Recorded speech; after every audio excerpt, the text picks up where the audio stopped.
Kalau lu dengar kata wibu, konotasinya positif apa negatif? Karena banyak orang yang bilang wibu tuh bau bawang, freak, cabul, jaket kaneki, culun, introvert, dan lucunya ya, stigma ini tuh gak cuma datang gitu aja, tapi karena ulah wibunya itu sendiri. Kali ini gua bakal bahas wibu atau simpelnya penonton anime, termasuk yang baca manga dan novelnya yang dipandang rendah. Lah, tahu dari mana bang wibu dipandang rendah? Halah, kayak gak tahu aja. Simpelnya gini dah, misal lu lihat orang pakai PP anime terus ngomentarin sesuatu di sosmed. Mau sebagus apapun opininya, karena PP-nya anime, entah kenapa kredibilitas dari komentarnya itu jadi turun anjir. Pasti ujung-ujungnya lawan debatnya bilang, halah bacot wibu, berisik PP anime tahu apa, nyentuh rumput sana, jangan diem mulu di rumah wibu. Gua pun ketika ngepost konten anime di TikTok, pasti ada yang komen bergaul wibu. Bahkan dulu di sosmed ada jokes di mana semua ujung pernyataan berakhir dengan blaming atau menyalahkan wibu dengan kalimat karena lu wibu. Contoh meme atau jokesnya tuh kayak gini, kenapa Pertamina korupsi 1000 triliun? Karena lu wibu. Kenapa RUU TNI resmi disahkan? Karena lu wibu. Kenapa Indonesia gelap? Karena lu wibu. Emang gak nyambung, tapi emang jokesnya tuh kayak gitu.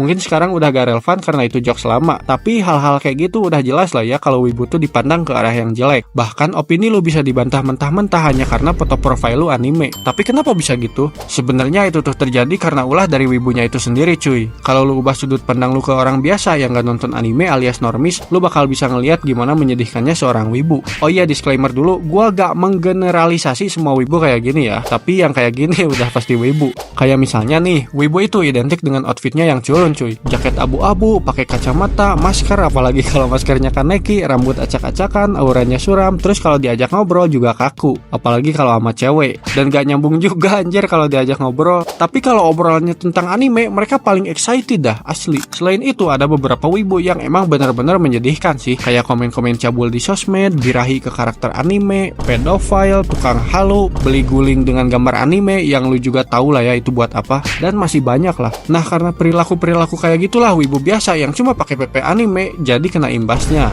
Don't get me wrong, jangan salah paham dulu. Jujur, dulu gua juga wibu. Foto profile sosmed gua dan akun game gua juga pakai karakter anime. Bahkan dari 2016 sampai sekarang pasti ada aja minimal satu anime yang gua ikutin tiap musim. Tapi ya gua cuma sebatas nonton anime dan baca manga aja. Hal yang identik dengan wibu banget yang pernah gua lakuin mentok-mentok cuma nge-waifuin karakter anime doang. Itu pun ketika gua masih SMP. Intinya lu udah ngerti lah kenapa wibu-wibu tuh dipandang rendah, dan itu tuh emang terjadi karena ulah wibu itu sendiri. Padahal sebenarnya ya cuy, banyak kok orang yang gak kelihatan wibu, gak ada aura wibunya tapi nonton anime dan ngikutin banyak anime. Bahkan banyak influencer terkenal yang nonton anime cuma mereka gak nunjukin aja. Nah kenapa? Ya karena konotasi wibu itu negatif cuy. Tapi kan bang, nonton anime doang itu bukan wibu. Kalau gak tahu arti wibu gak usah ngomong. Iya gua tahu secara teknis wibu itu bukan untuk orang yang nonton anime doang. Tapi bagi orang pada umumnya istilah wibu itu udah melekat ke siapapun yang suka Jepangan, terutama anime. Jadi ya udahlah, gak perlu didebatin, gak penting juga kan. Nah menurut lu pada gimana? Ada hal lain gak kenapa wibu itu dipandang rendah?